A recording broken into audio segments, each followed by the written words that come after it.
Яшел үзәндәге Горький исемендәге завод хезмәтчәннәре тылныклыгының көчен күрсәттеләр.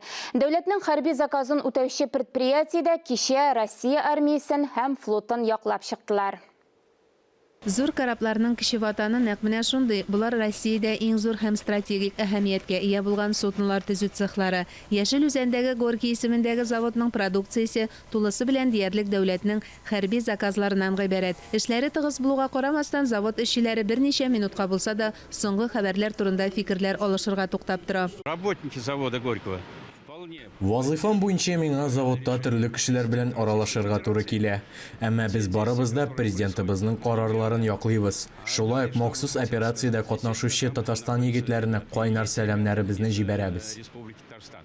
Әлбәттә инде Украинадагы вакыйгаларга завод коллективы берничек тә битараф кала алмый. Донецк һәм Луганск халкы республикаларындагы махсус хәрби операцияләрне завод эшчеләре тулысынча хуплый. Без андагы халыкның язмышы өчен борчылабыз. Шуңа да президент карарларын бик вакытлы дип таныйлар. Башкача фикернең булуы мөмкин дә түгел дип аңлата эшчеләр. Мы уверены, что это не просто так.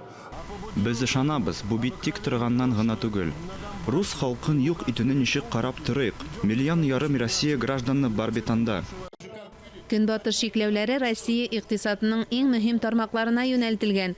Әмма хезмәт коллективы бу хакта бик борчылмый. Ил икътисадының җимерелүе 2008 һәм 2014 елларда да фаразланган иде. Әмма фидакарларча эшли беләләр биредә. Бу юлы да барысы да әйбәт булыр. Будем всячески стараться и помогать. Алга таба да безнең президентны, армияны һәм флотны яклаячакбыз. Украинаның утка тотуларының да күреп торабыз. Бу хәлләргә чик куялысына ышанабыз.